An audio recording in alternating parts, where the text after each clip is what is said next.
कवीनामुपमश्रवस्तमं ज्येष्ठराजं ब्रह्मणां ब्रह्मणस्पत आनः शृण्वन्नोतिभिः सीदसादनम्। ॐ शान्ति शान्ति शान्तिः।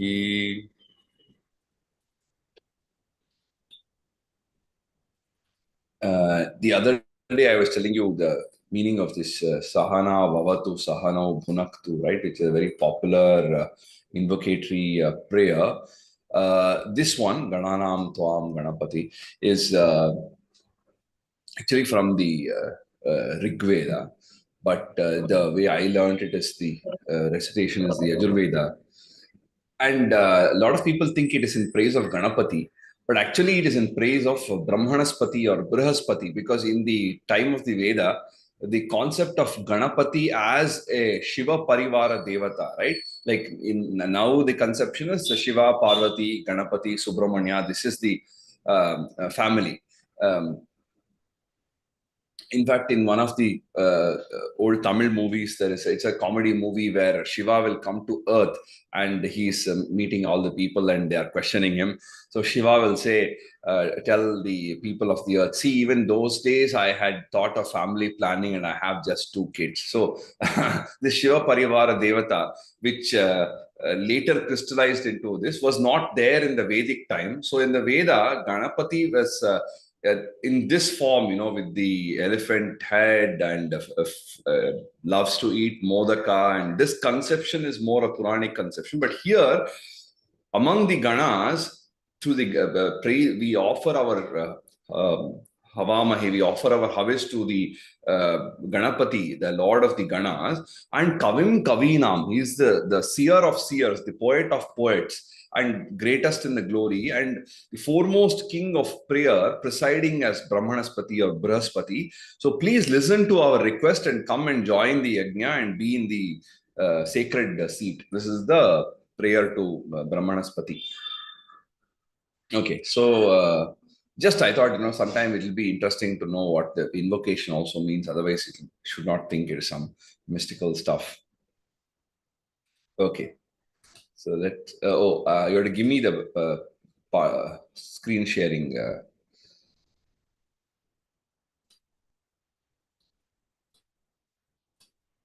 Yeah. Okay, so we discussed the seventh chapter and ran through the we did an overview of the seventh chapter as well. Today we start off with the eighth chapter. Now you have given the what is this co-host thing, right, Shilpa? Yeah. Yes. Okay. Yes. Very good. So when we chant, it becomes easier. Okay. So there are some doubts, that Arjuna had, because all these new terminologies were thrown at him by Krishna at the end of the seventh chapter. So suddenly he's a little confused, because although these are well-known terms, probably at that point of time, Arjuna was not very clear, or he got confused, or he forgot, whatever reason. He started asking a lot of questions. What really is the meaning of, what all these various terms that you said? So Arjuna Uvacha, Kim tad Brahma, Kim Adhyatmam, Kim Karma Purushottama, Adhibhutam cha Kim Proktam, Adhidaivam Kim Uchyate. So this is pretty straightforward. He says, what is Brahman? What is Adhyatma? What is Karma? What is Adhibhuta? Who is the Adhidaiva? Purushottama, Kim tad Brahma asti. Kim Adhyatma, Kim Adhyatmam, Kim Karma asti. Asti is something which we add, it's understood, but it's not part of the verse. Kim Karma, Kim Adhibhutam Proktam, iti Proktam. Kim Adhibhutam, what is Adhibhuta? Kim Adhidaivam, iti Uchyate. What is known as, what's called as Adhidaiva, Uchyate. So, Arjuna Uvacha.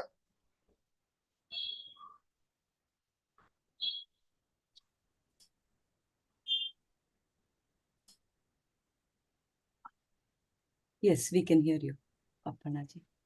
You have to unmute yourself. She's unmute. Arjuna Uvacha Kim tad brahma kim adhyatmam Kim Tad Brahma Kim Adhyatmam kim karma purushottama Kim Karma Purushottama adhibhutam cha kim proktam Adhibhutam Cha Kim Proktam adhidaivam kim uchyate. Adhidaivam Kimuchyate. Thank you. So then he's asking this question. He continues. Adhi yajnyaha katham kotra dehesmin madhusudana prayana kale cha katham nyeyosi niyatatma bihi. So who is this Adhi Yajna? Who resides in this body? How does a man of self-restraint attain the supreme state of mind at the time of his death? So Madhusudana, which is again an epithet of Krishna because he killed a asura called Madhu, so he's called Madhusudana. Atra asmin dehe kaha adhiyajnaha. So in this body, who is the adhiyajnaha? Or actually, kaha adhiyajnaha atra asmin dehe katham. So who resides in this body? Or how is he in this body? Basically, one wants to know about adhiyajna and the one who resides in the body. Then prayana kale katham chatvam niyatatmabhihi nyeyah asi. So prayana kale, in the time of in the moment of the journey. So here it should be understood as the final moment, the time of death, prayana kala. Prayana kale katham cha tvam is to be understood. Katham cha niyatatmabhihi nyeyah asi. So how does a person attain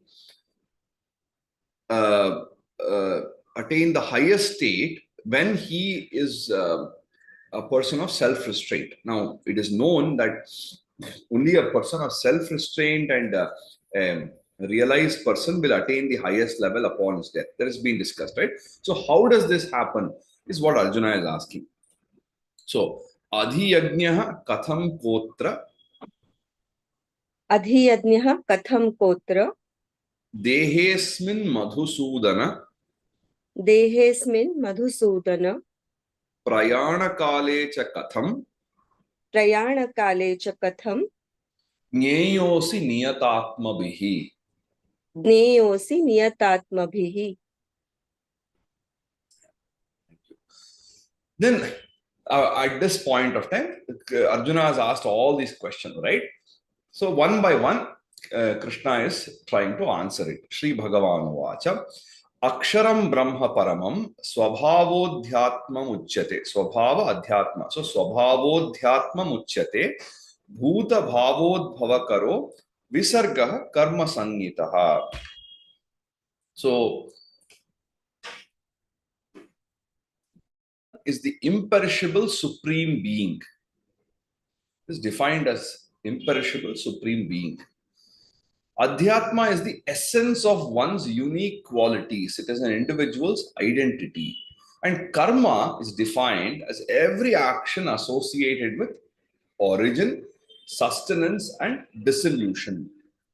So, Paramam Aksharam Brahma Asti. So, Aksharam, indestructible and eternal. Parama, imperishable. Aksharam is imperishable. Paramam is supreme. So, the supreme and indestructible being is Brahman.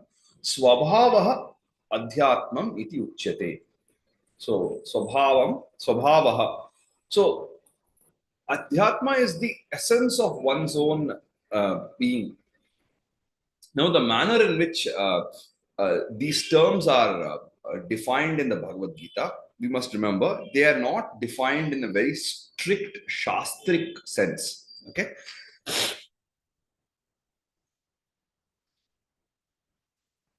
Excuse me. So, in the midst of a conversation, even when you're talking to an expert on some subject, whether it could be an engineer or a lawyer or any expert, when you ask them how do you define something, they may not give you a standard textbook definition of a word. They will explain it in a manner that common people can understand. Right? So it is important to realize that since the Bhagavad Gita is a conversation between two people, and it's not a classroom. It's not Krishna is standing at a blackboard and writing definitions so Arjuna can make a note of it in his notebook.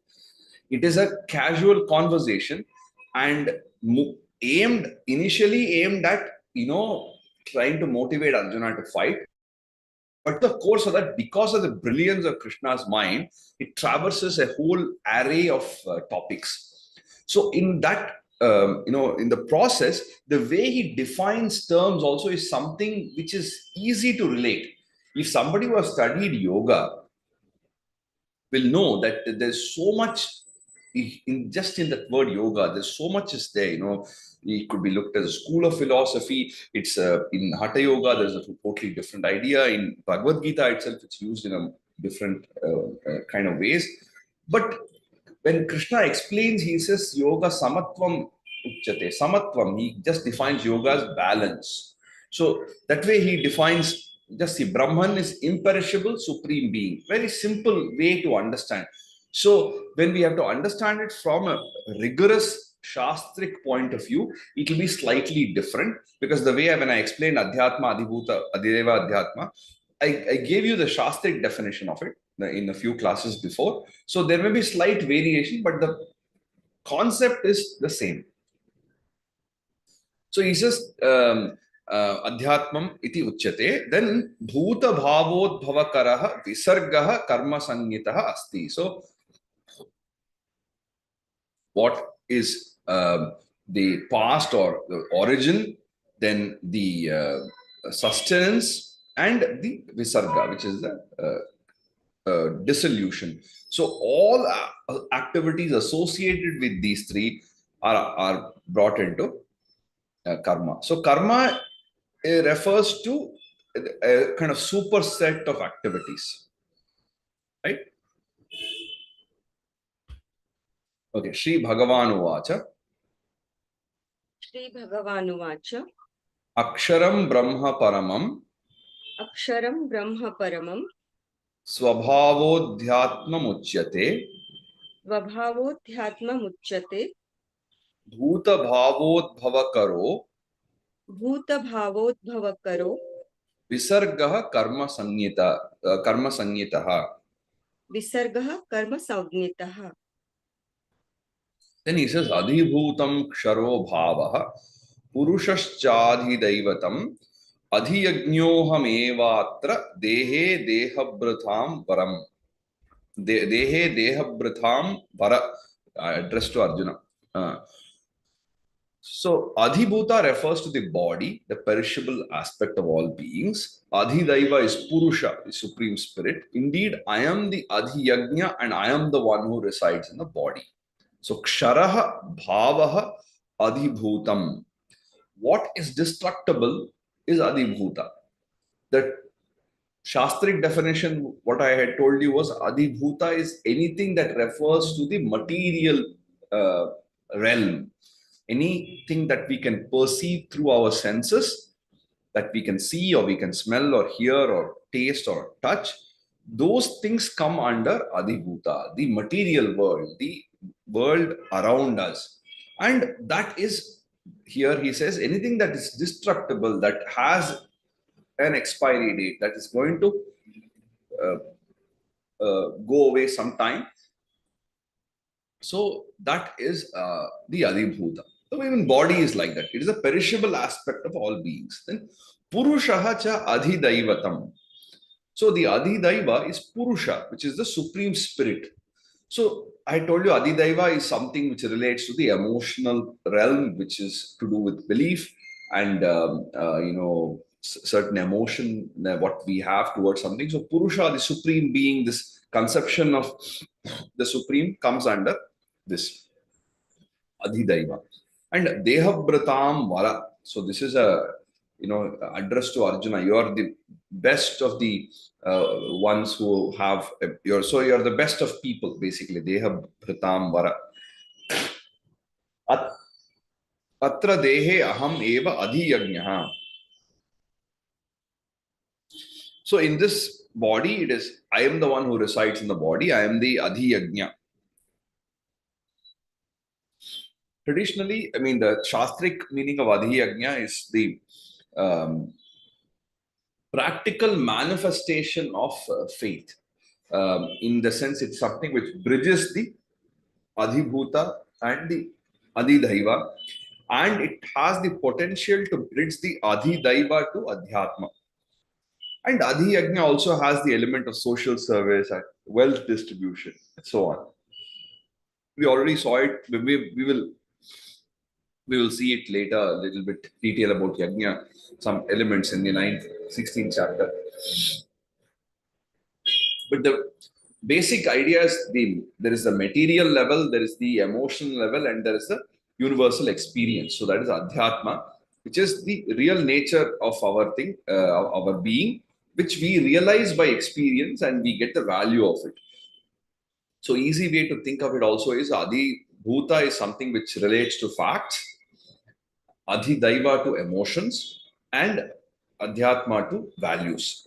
Adhidaiva also to belief and emotions, and Adhyatma to value, realization of value.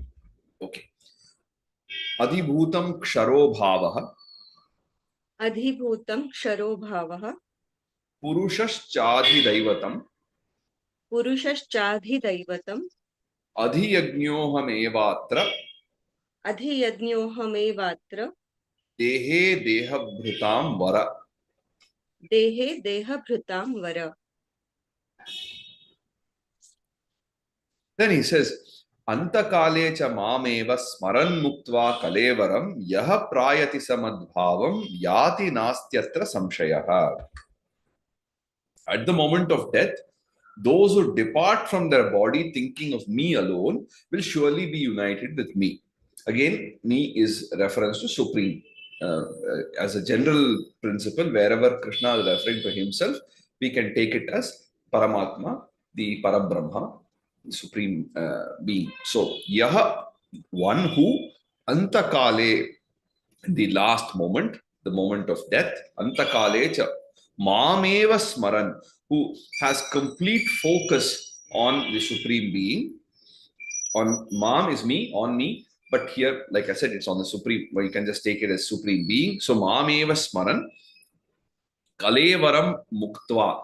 So, having, who's departing from their body, Prayati, who departs. So, Kalevaram Muktva Prayati, who's departing by letting go of the body. Saha Purushaha, such a individual, Madbhavam Yati, attains my state of being, attains the supreme state. Atra na samshayaha, there is no doubt about this. Antakale cha mameva, अन्तकाले च मामेव Smaran Muktva Kalevaram, स्मरन् मुक्त्वा कलेवरं Yaha Prayati Samadbhavam, यः प्रयाति समद्भावं Yati Nastyatra Samshayaha. याति नास्त्यत्र संशयः. Then he says, Yam Yam Vapi Smaran Bhavam Tyajatyante Kalevaram Tam Tamevaiti Kaunteya Sada Tad Bhava Bhavitaha. So the state of mind prevailing at the time of one's death is the very state one will attain, because those thoughts are a true reflection of the kind of life one has led. Kaunteya, son of Kunti, Ante yam yam va api. In the last moment, the way in which one va api bhavam smaran kaleva smaran. So the kind of thoughts, the state of mind prevailing in the end, kalevaram tyajati, the manner. So when he lets go of the body, saha, the person, he, which is to be understood, sada tad bhava bhavitaha. So always he reaches that level. Tam tam eva eti. So basically he's saying that in the last moment, whatever is the state of mind that is prevailing at that time is the very state that he will attain. And the reason for that is because they will be the true reflection of one's life.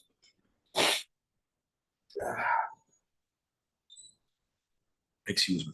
So if somebody has, having led a life of good values and good qualities, even in the last moment, they will be, in that state of mind. For that matter, even in our day-to-day life, when you are caught unaware, when you're really angry, or when you're lost your way, or at some point of time when you're not in complete control of your senses, what kind of language do you use? Do you use bad language? Do you use certain kind of phrases which are undesirable? That shows also the culture. So sometimes when you're in normal conversation, somebody may be very, very polished, but when caught unawares or in a certain weak moment, they may start using words that are not parliamentary, that are not good. So which shows that the what is inside, although there is one layer of civility that is protecting them in the normal course, sometimes when they lose that, and when they are really angry or really sad or caught unaware, then we will know their true nature. So therefore, similarly, the last moment, the moment of death, also is that kind of critical moment where the person can only think about things which they have been, working throughout their life. So all through their life, if they have been peaceful, if they've been thinking of positive thoughts and doing good things, then even in the last moments, they'll be thinking about some positive things. So basically, that's what this verse is talking about. Yam yam vapi smaran bhavam यं यं वापि स्मरन् भावं tyajatyante kalevaram त्यजत्यन्ते कलेवरं tam tamevaiti kaunteya तं तमेवैति कौन्तेय sada tadbhava bhavitaha. सदा तद्भावभावितः. Then he says, Tasmat sarveshu kaleshu mam anusmara yudhya cha mayarpita mano buddhir mam evaishyas asamsha mam evaishyasi asamshayah mam evaishyasya mam evaishyasya shamshayah. So remember me at all times, even during combat. Fix your buddhi and manas, your manas, mind, buddhi, intellect on me, and you will surely come to me. You will surely attain the supreme. So tasmat sarveshu kaleshu. Therefore, at all times, in all moments, at all instances, mam anusmara. Remember me. Bring your awareness back to the supreme being at all times, whether you are in a happy mood, whether you're sad, whatever be the thing, you try to bring that, cultivate the presence of the supreme. So if you are very happy, you remember that it is a result of all the good things that have happened. There is a divine hand in this. So when you're feeling sad, you say, don't worry, the divine has a hand in this. It is a result of just interplay of the gunas. So you will take it as it comes. So when you're able to cultivate the presence of the supreme, there is both reassurance as well as a distancing from the ego, right? Tasmat sarveshu kaleshu mam anusmara. Remember me. Yudhya cha. And even in battle, even in your fight, even during combat, in me, my arpita mano buddhi, having fixed your mind and your intellect on me, eva eshyati, you will come to me. Asamshayaha, without doubt, you will come to me. So tasmat sarveshu kaleshu तस्मात् सर्वेषु कालेषु mam anusmara yudhya cha माम् अनुस्मर युध्य च mayarpita mano buddhi मय्यर्पित मनोबुद्धिः mam evaishyasya samshayaha. मामे वैश्यस्य संशयम्. Yeah, it's like a tongue twister a little bit. अभ्यास योग युक्तेन चेतसा नान्यगामिना परमं पुरुषं दिव्यं याति पार्थानु चिन्तयन्. So one who meditates on the Supreme with unwavering focus and discipline becomes one with the Supreme. Very simple, straightforward verse. Partha Abhyasa Yoga Yuktena. Through the practice, through dedicated, diligent practice with focus and discipline, with Yuktena, but through that means na anyagamina chetasa, with unwavering focus. So, na anyagamina chetasa, without the mind going in all directions, no, absolutely focused. Anuchintayan divyam param purusham yati. So, one who meditates, who constantly thinks about, constantly contemplates about the Supreme, divyam paramam purush. So, divyam on the Supreme, paramam purusham yati. So, attains that ultimate supreme being. So abhyasa yoga yuktena अभ्यासयोगयुक्तेन chetasa nanyagamina चेतसा नान्यगामिना paramam purusham divyam परमं पुरुषं दिव्यं yati parthanu chintayan. याति पार्थानुचिन्तयन्.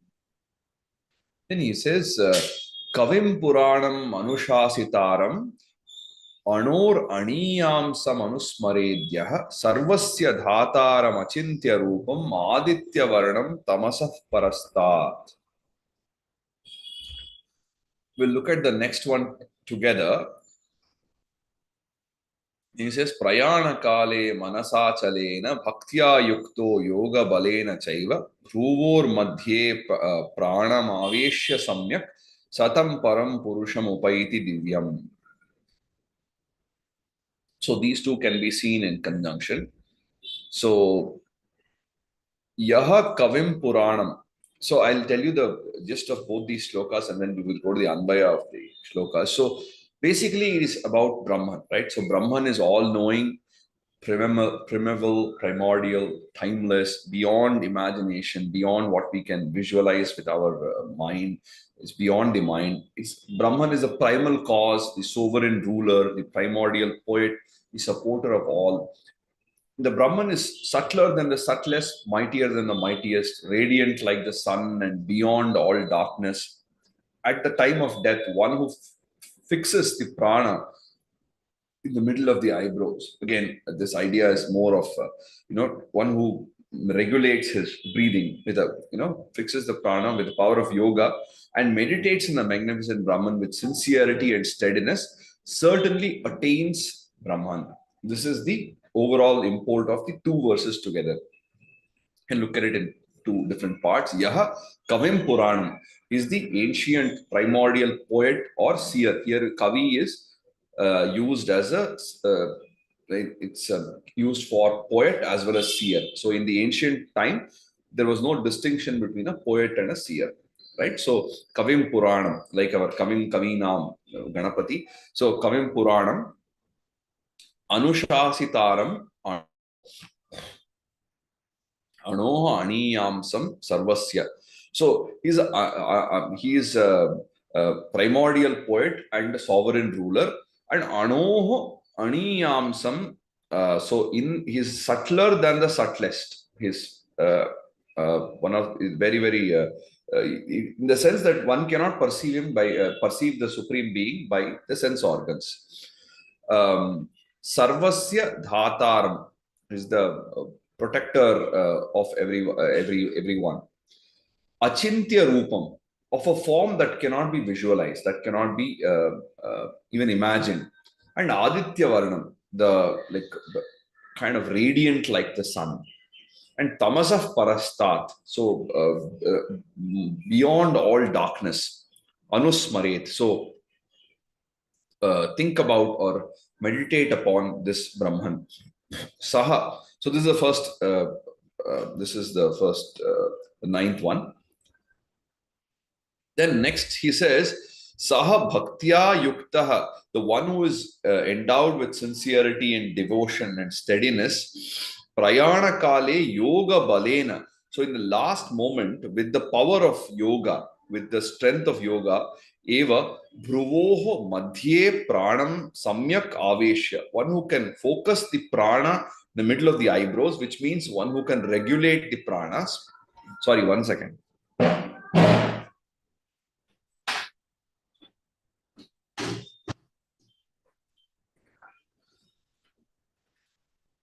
स भक्त्या युक्तः प्रयाणकाले योगबलेन च एव भ्रुवोः मध्ये. So the person who's endowed with sincerity at the final moment of death is able to, with the power of yoga, regulate his prana, his breathing.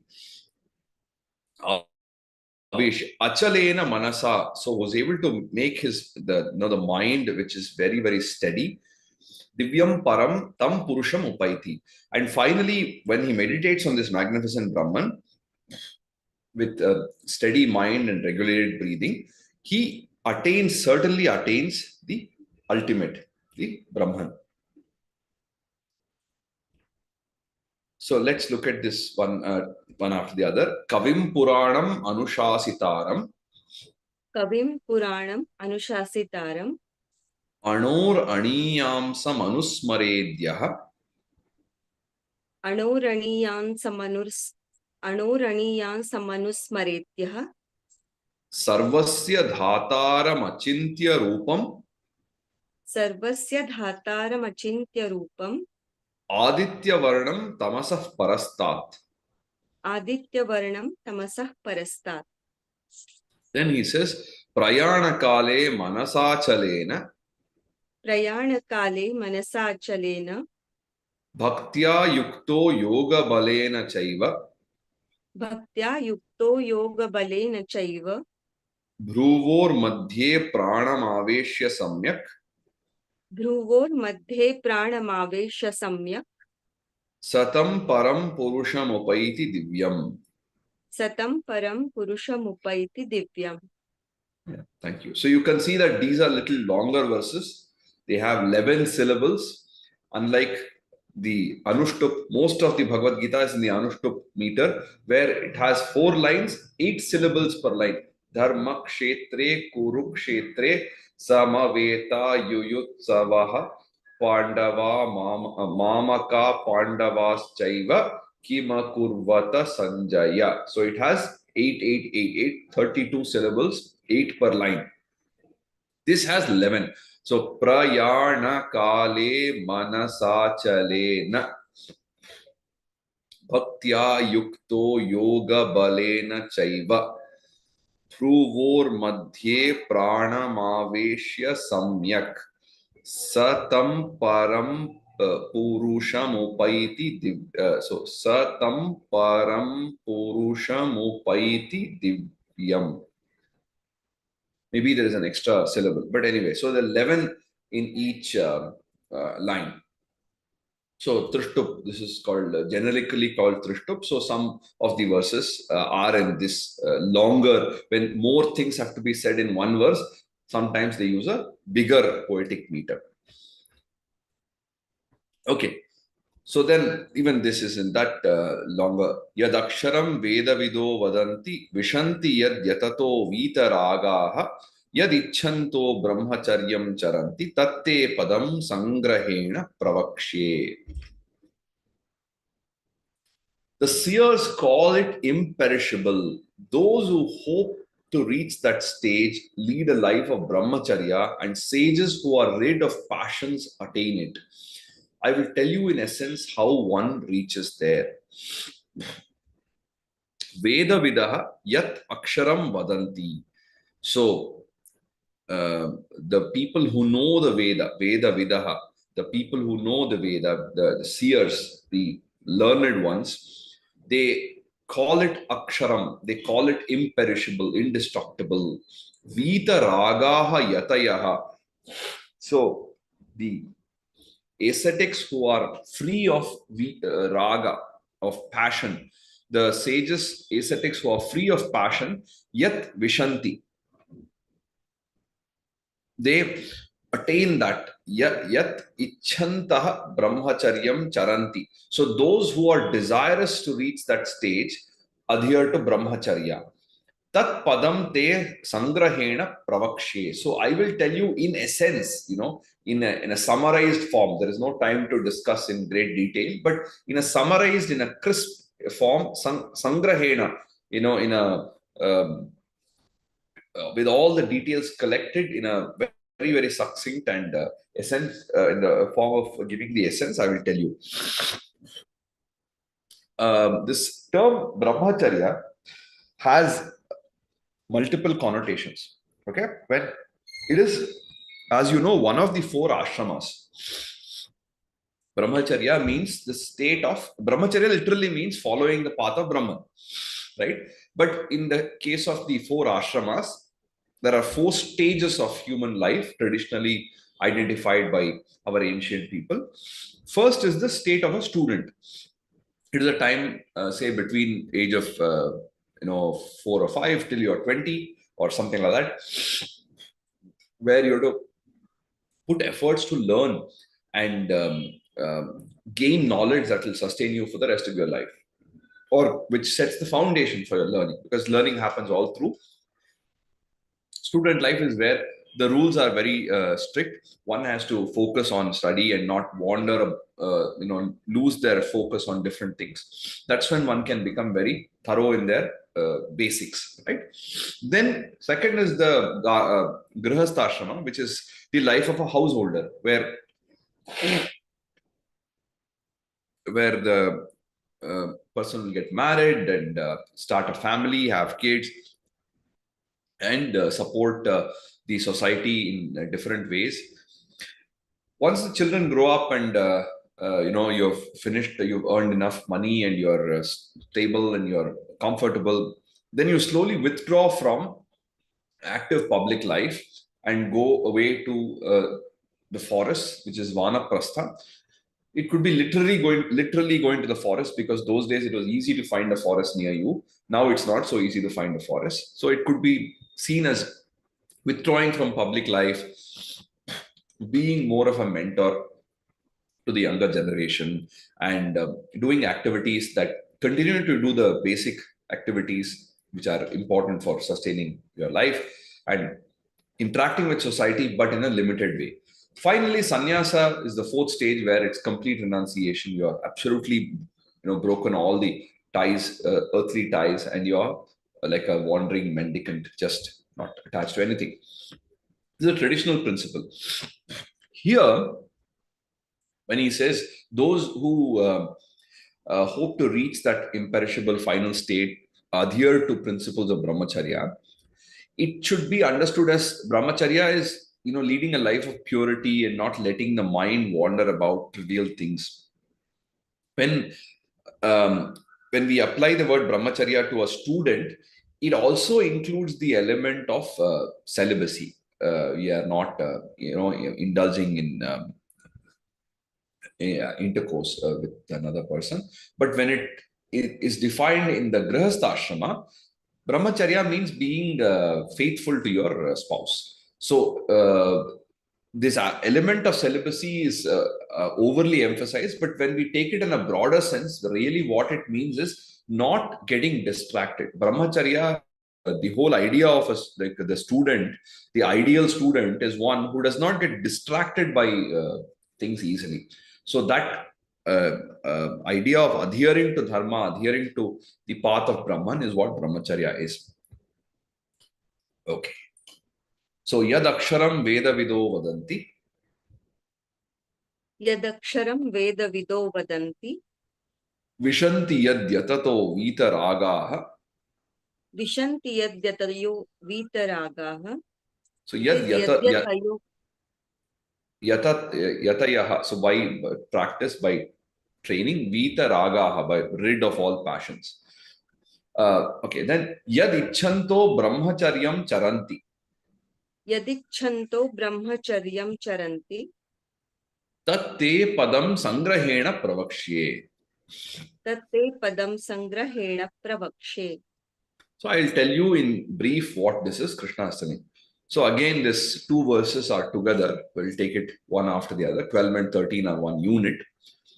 Sarvadvarani samyamya manohridi nirudhya cha मूर्ध्नि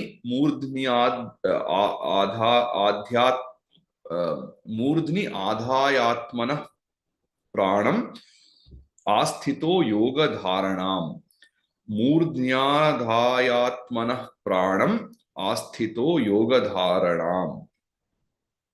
Then he says, Om ityekaksharam brahma vyaharan ma manusmaran yah prayati tyajan deham sayati paramam gatim. So we'll take it up one after the other.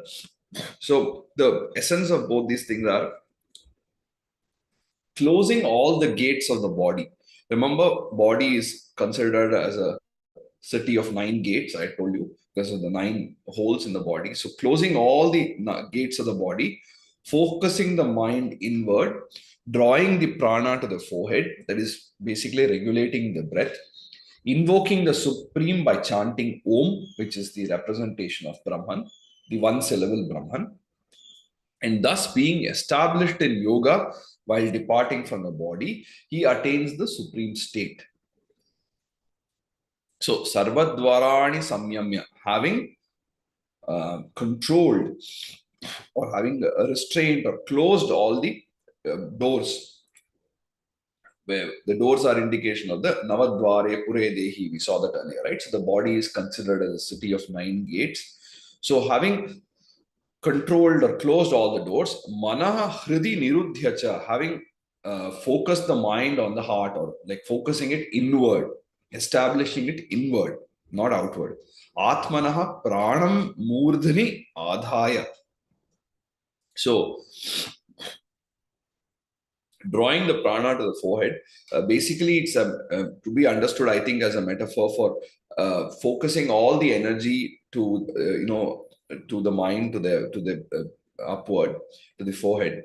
And yoga dharanam asthitaha. So, being established in yoga, yaha, the one, om iti ekaksharam brahma vyaharan, one who recites Om, which is the ekakshara Brahma, the single syllable Brahman, is an indication of the Brahman. It's just one syllable. Mam Anusmaran, one who remembers me, one who remembers the Supreme, who invokes the Supreme. Deham Tyajan, while departing from the body, Prayati, Saha Paramam Gatim Yati.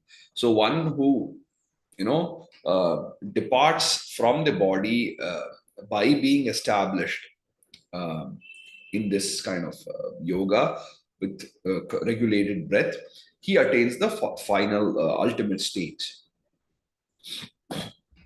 So what is the meaning of closing all the gates? It basically refers to not looking outward, so not allowing for this sensations to happen. So senses are kept away from the sensates. Basically, when you're closing your the doors, what do you do when you are closing the door of your house? You don't want outside things to come inside, right? Or you don't want inside stuff to go outside. So you're closing the door. So that's what you do. You're closing the different gates of the body, focusing inward. You want to, when sometimes you want to do some serious study, or you want to get some peace of mind, you want to think really deeply on something. What do? You close the door. You don't want disturbance. You want to be left alone, and you want to be with yourself. And so therefore, what you do, you don't want like a very bright light or loud music. It's difficult to contemplate for most people, right? So you keep the dim light and switch off everything, let it be silent, and then you think about the problem, you meditate on something. So like that, you are focusing inward, you're regulating your breath.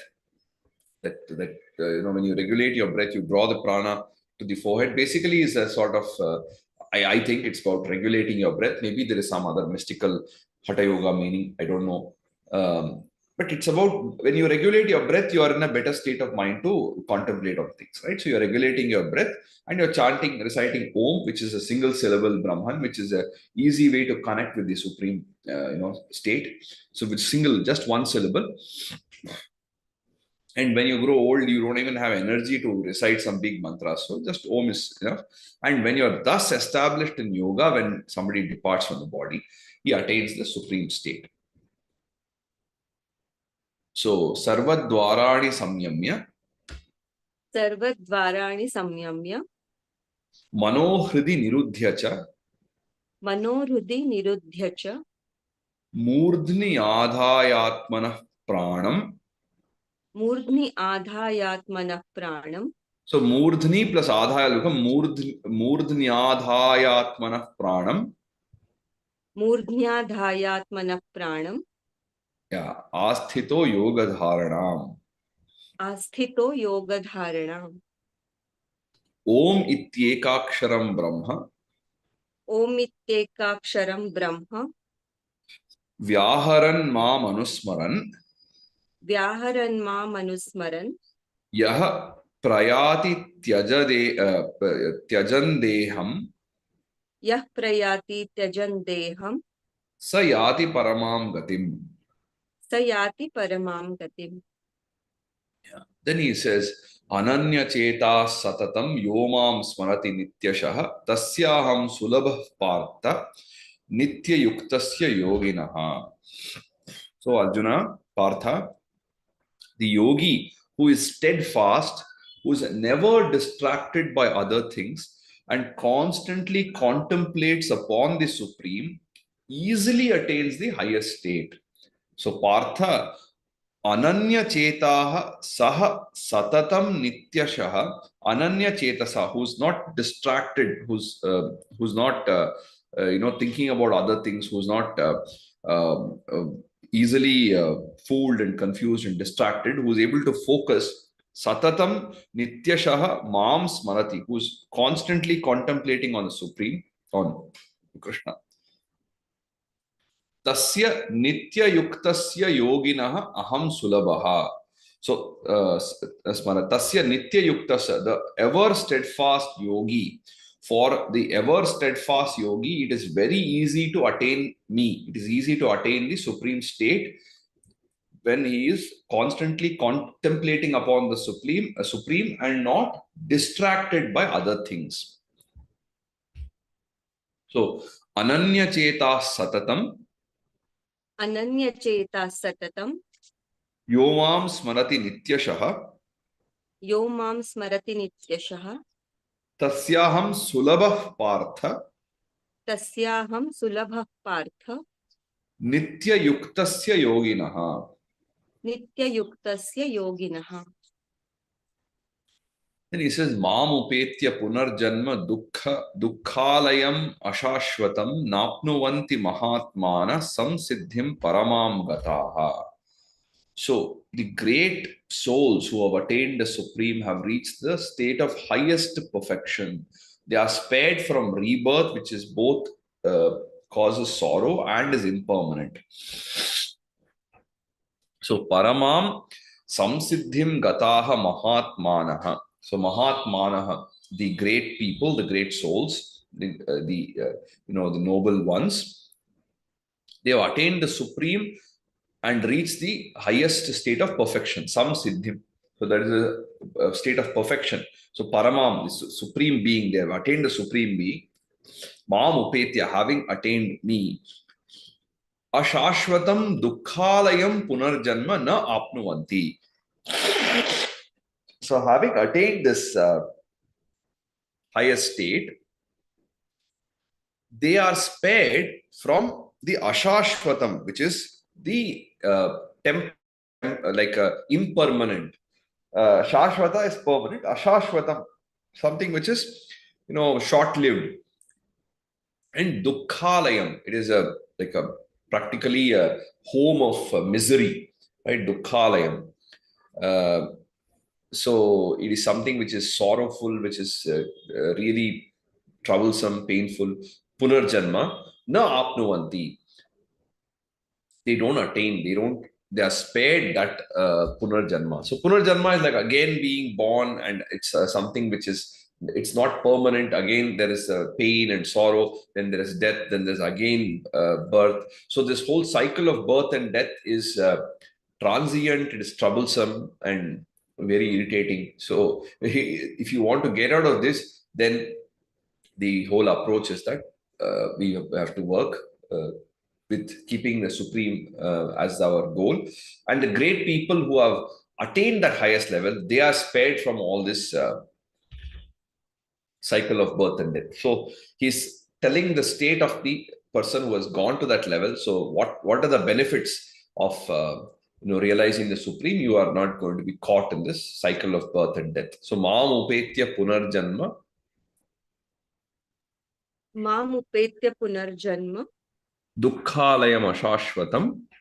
dukkhalayam ashashvatam Napnuvanti Mahatmanah.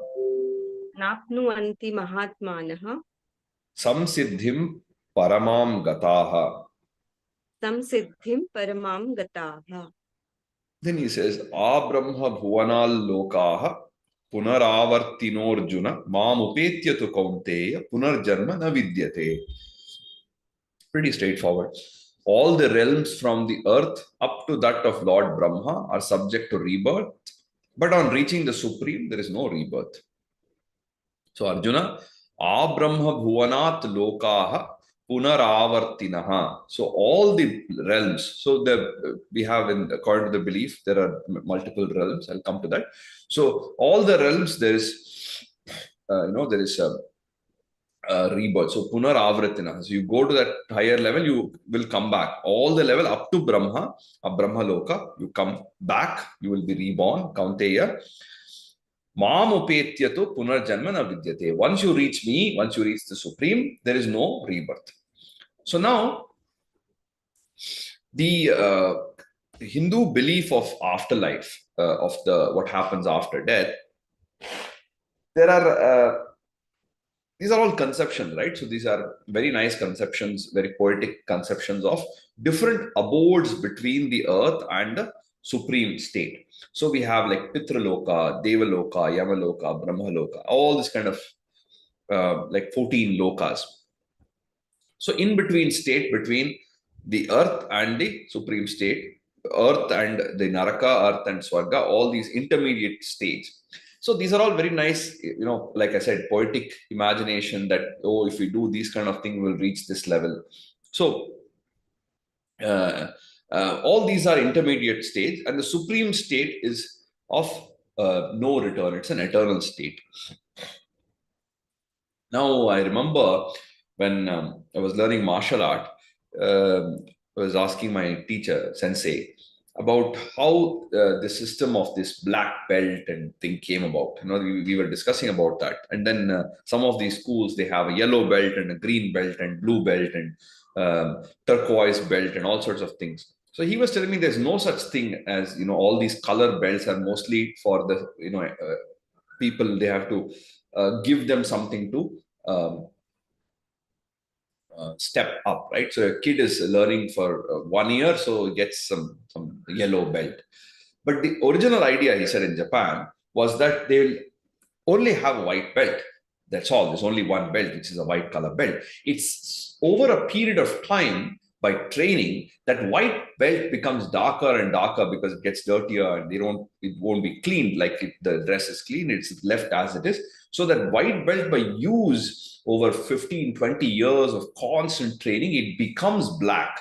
And a black belt is an indication that you have trained for 20 years. So that's all is there. But if we say, oh no, you work for 20 years, the belt will turn black, and then you are a black belt. It's not very attractive for younger people. So therefore, they create this yellow belt, brown belt, green belt. So every 1 year, new color you will get. So after 20 years, you'll get a black belt. At the end of it, it takes 20 years to train in any field. But instead of saying you work for 20 years without any reward, it's very difficult. So they included all this system. Similarly, in our concept also, in the Puranic period, they probably thought it's not enough if we just say you work hard and you do this sincerely and you be detached and you focus, then you will get an ultimate thing. So they say, okay, if you do this much, if you can't do that, you will attain some Devaloka, you will attain Pitraloka, you will attain some this thing, you will attain all these things. You will be reborn. Then you go again to some higher level, you will be reborn. Then you go to the highest. So the conception is that basically there are all these different states, and based on your standard, based on your level, you will attain one of these states and you will come back. Even the state of Brahmaloka has a return, because Brahma also has a limited lifespan. His lifespan is 100 years, Brahma years. And 100 Brahma years is considered to be like some 300 trillion human years. So he arises from Brahman, performs the function of the creation. At the end of his tenure, he dies. Brahma also dies. And another Brahma comes and again continues the work. So Brahma is different from Brahman. Brahman is the supreme being. Brahma with the dirgha, long syllable at the end, is the god of creation, the one with four heads and who is chanting the Vedas from all the things, from the different mouths, and he's giving, he's the creator. Creator deity is Brahma. Brahman or Brahma as the hrasva, short at the end, is the supreme being. Okay. That's why, if you remember, Gurur Brahma, Gurur Vishnu, Gurur Devo Maheshwaraha, Gurur Sakshat Parabrahma, Tasmai Shri Gurave Namaha. The first one is Gurur Brahma. So you treat the Guru as Brahma, Vishnu, and Maheshwara, but Guru is the Sakshat Parabrahma, Hrasva. It is reference to Parabrahma, the supreme being. Guru Brahma is a reference to the Chaturmukha Brahma, the creator deity. Okay. So, Abrahma Bhuvanat Lokaha Abrahma Bhuvanalokaha Punaravartinorjuna Punaravartinorjuna Mam Upetyatu Kaunteya Mam Upetyatu Kaunteya Punarjanmana Vidyate. Punarjanmana Vidyate.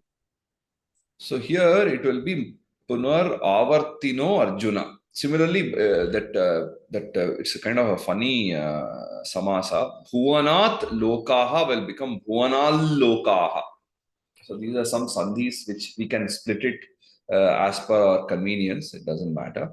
So yeah, I think we'll stop here. So just a small note about the Hindu conception of time. I think I had mentioned to you earlier that the idea in our tradition is that time is cyclical. Time is seen as cyclical, not as linear. Because the way we understand time is from nature. So if you don't have a watch or you don't have a clock, you go out and you want to know the time, you see the sun. If it's night, you see the moon, you see which part or which phase of the moon. Based on that, you can kind of guess which part of the fortnight you are in. If you continuously see the moon for 3 or 4 days 3 or 4 nights in a row, you know whether you are in the period of the Krishna Paksha, the fortnight of the waning moon, or if you are in a Shukla Paksha, the fortnight of the waxing moon. Because if the moon is appearing bigger and bigger as the days progress, you know we are in the Shukla Paksha. If it is becoming smaller and smaller, we are in the Krishna Paksha. Similarly, based on the weather, based on the overall environment, we can guess what season it is. So these are, and after a period of a year, the seasons again come back. So everything is based on observation of nature. So the vision of time itself is cyclical. So therefore, even when they recorded the history, they were more interested in trying to understand what are the values that we can get from historical episodes. So Ramayana, Mahabharata, more than worrying about whether Krishna was born on 15th August at midnight or whether Rama was born on 14th April at 10 a.m. These are technical details which are not really important for our ancestors. So they were more interested in what kind of person, what are the episodes in their life. And while narrating the episodes, can we add something interesting, poetic, fantastical, so it catches the attention of the audience rather than just giving a dry facts of the matter. So when we have a newspaper report, let's say you have a 10-page newspaper report on some incident, and the same thing has been converted into a short story or a novel, we are more attracted to the novel because it is capturing the essence of this and giving us the values. Otherwise, these are all technical details when we see in a news report. So we want to get the value, then we need to have a human story. That's why you see the number of people who see documentaries and the number of people who see films, feature films, you'll know the difference. So documentary is giving us information. It's very valuable, but it's not as exciting as watching a movie, right? So that is the conception. Tomorrow, the first thing I'll take about 5 minutes to tell you the Indian conception of the Hindu timeline, and then we will continue with the verses. So thank you so much, and I'll see you tomorrow. Om Tat Sat. And Thank you, Hari. thank you to Aparna ji for reciting. Thank you. Namaste. Thank you. Thank you very Thank much. you.